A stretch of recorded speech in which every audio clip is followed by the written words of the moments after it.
যখন তুমি নিজের রক্তের মানুষের দ্বারা কষ্ট পাবে, তখন তুমি একবার নবী ইউসুফ আলাইহিস সালামের কথা মনে করো। তিনি কিভাবে নিজের ভাইয়ের দ্বারা প্রতারিত হয়েছিল। যখন তোমার বাবা মা না বোঝে তোমার বিরুদ্ধাচরণ করে, তখন নবী ইব্রাহিম আলাইহিস সালামের কথা মনে করো। তার বাবা তাকে আগুনে নিক্ষেপ করায় ভূমিকা রেখেছিল। যখন তুমি সমস্যা থেকে পরিত্রাণের জন্য কোনো পথ পাবে না, তখন ইউনুস আলাইহিস সালামের কথা ভেবো। তিনি কতটা সময় তিমি মাছের পেটে আটকা পড়েছিল। যখন তোমার নামে কেউ মিথ্যা অপবাদ ছড়িয়ে দেবে, তখন মা আয়েশা রাদিয়াল্লাহু আনহার কথা মনে করো।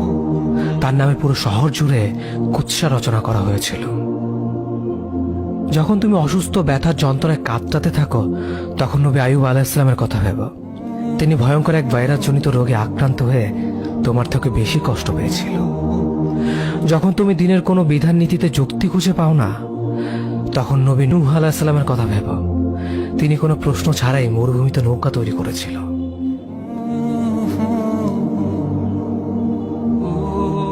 যখন তুমি আত্মীয়স্বজন, পরিবার, বন্ধু বান্ধবের কাছে হাসির পাত্রে পরিণত হও, তখন তুমি শেষ নবী হযরত মুহাম্মদ সাল্লাল্লাহু আলাইহি ওয়াসাল্লামের কথা ভেবো। রাসূল সাল্লাল্লাহু আলাইহি ওয়াসাল্লাম বলেছিলেন, সবচেয়ে বড় পরীক্ষা দিয়েই সব থেকে বড় পুরস্কার আসে। যখন আল্লাহ কাউকে ভালোবাসেন, তখন তাকে পরীক্ষা করেন, এবং যে এই পরীক্ষাগুলো মেনে নেয়, সে আল্লাহর সন্তুষ্টি অর্জন করে। আর যে অভিযোগ করে, সে তার ক্রোধের পাত্র হয়। হে আল্লাহ, তোমার কথা মনে করার, তোমার প্রতি কৃতজ্ঞ হওয়ার এবং তোমার ইবাদত করার তৌফিক আমাদের দান করো। আমিন। যেভাবে তুমি সন্তুষ্ট হও, সেভাবেই আমাদের পরিচালিত করো।